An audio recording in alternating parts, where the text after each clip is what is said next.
Now we head west to kick off our week-long series of Jared Bowen in the Berkshires. That, of course, is where the arts go full throttle in the summertime, on stage, in museums, or simply out in the open. We begin at MoCA, where you can see art that few other people in the world can. Even on the outside, the Massachusetts Museum of Contemporary Art, or MoCA, is unconventional. It's a sprawling red brick factory complex in North Adams, originally a garment dyeing mill, then a manufacturing plant. But its historic buildings belie the fact that inside you'll find some of the most unparalleled new works of art in the world. We make something happen that couldn't happen anywhere else. A waterfall, a Soloist building, a rug taking up an entire gallery floor. The artists are singular, the visions are very specific. We build a lot of what happens here. Including a way to exhibit what's now on view in Building 5, MoCA's giant football field-sized gallery.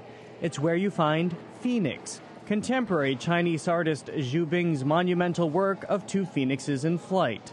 They are massive, 100 feet and 95 feet in length. For the artist, who'd spent nearly 20 years living in the U.S., they're his symbol of the new China, says curator Susan Cross. He was shocked by all the development and the glistening skyscrapers that had, risen in his absence and all the building. But he was also a bit shocked by the disparity between the wealth that was manifested in those buildings and the conditions of the workers who were erecting them. And these birds are made from the debris of many of those construction sites in Beijing. Xu Bing spent more than 2 years creating the works, employing many of the same workers who built the skyscrapers that startled him. They also have a real fierceness. Their heads are made out of these industrial jackhammers, and their claws are made of tools. They're a beautiful manifestation of that relationship between the working classes and the new middle class in China. The Xu Bing show continues in Building 5 with First Class, a tiger skin rug that again considers industry, this time the tobacco trade. First Class is made of some 500,000 cigarettes. The tiger rug is a symbol of colonialism, really, and sort of power relationships in the same way that you could look at the tobacco industry. But it's also just beautiful. It's like a hologram. When you walk past it, it shifts colors.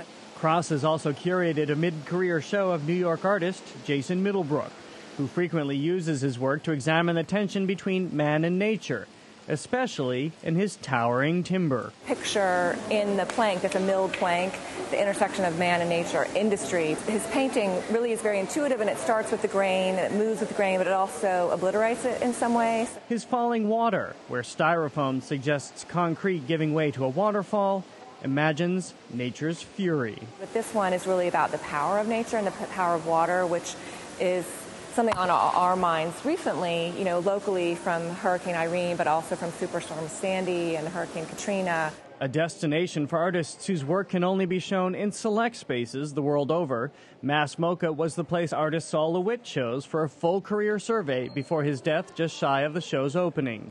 Initially planned for 1 floor, LeWitt ultimately installed the show over 3 and over 27,000 square feet in a building renovated specifically for him. He gives you the idea, writes it down, and then we had just around 65 people creating these for 6 months. Featuring 105 drawings from the 1960s to 2008, the show is on view for 25 years, enough time, LeWitt believed, for a whole new generation to review his work. Downstairs, it looks like a sheet of graph paper drawn on a wall. Some of them are so intense, where these are a little more subtle to your eye. And then you'll go up to the top floor, and it's very bright. You can tell those are when he was really coming out in the art world. At MoCA, you can ponder that by literally immersing yourself in LeWitt's life's work, just as you can appreciate nature coming indoors and otherwise unfathomable flights overhead. And Jared Bowen is here. Well, Jared, how do they find these artists who do things on this kind of uber mass scale? I mean, do they know about them in advance? Do they invite them to come? Well, it's all of the above. It's you know, they've been in existence for about 15 years now, so that they sort of have a science, and they have a very small curatorial staff like Susan Cross, who has her finger on the pulse of the artists who are out there now. And so they identify artists like Xu Bing and giant pieces that he's doing in China. They had only been shown outdoors, so they were able to bring them indoors, which, by the way, she points out, it's really fantastic to look at them indoors because it's almost like they're in a cage there. So it's almost like it's more intimate. It's a little claustrophobic. And I think that's true, that you can only appreciate them even more in a gallery like this, because if they're outside, you might be competing with the elements, looking into the sun, but here you get to inspect every detail. But it's got to be built there.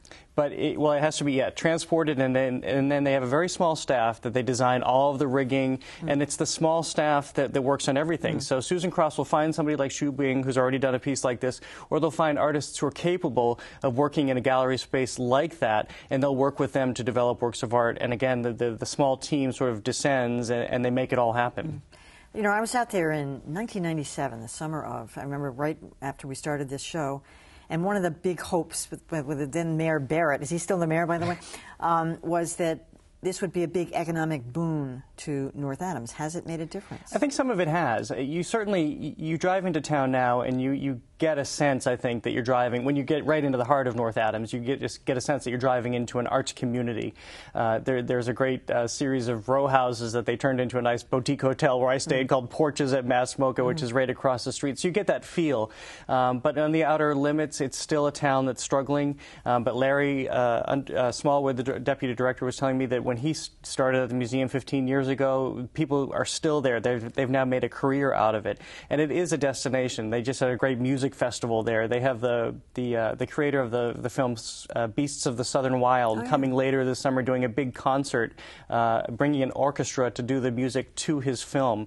So they've made it a destination. So there are a lot of people who go specifically for that, but it doesn't replace completely what was lost when the electrical mills and whatnot all shut down. Exactly. So the Salle DeWitt part of this, I mean, they were going to dedicate this to him anyway. Unfortunately, he died right before it, but did they shift the direction and make it only a partial? How did they figure that out? Well, I think once he got into the space and realized what he could work with, that's when they decided to make it into this entire... He really advocated for making it into an entire building, because he would turn over 105 drawings, and that's what this show is all of his drawings.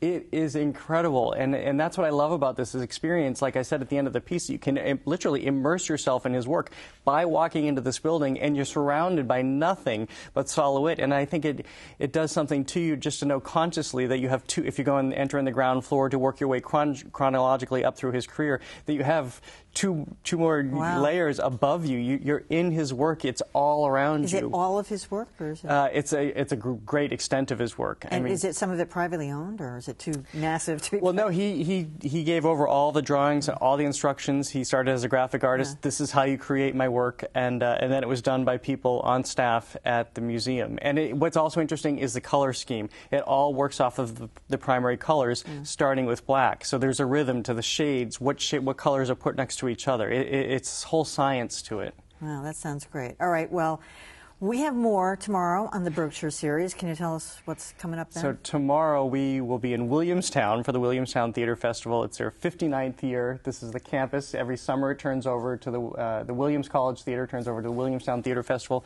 and it's a summer haven for a lot of well-known theater actors. It's, you know, Thornton Wilder performed in our town at Williamstown, and we talked to Robert Sean Leonard and Kate Burton, some very celebrated actors. Where is that? Is that right downtown? It's right off the campus. It's not very far from the main street. I've never been to that one, but I mean, a lot of those theaters around there in Great Barrington and all those places. So looking forward to that one, Jared Bowen. Yeah, it's been fun. Looking forward to the Berkshires tour. All right, that is it for Greater Boston. I'm Emily Rooney. Thanks for watching.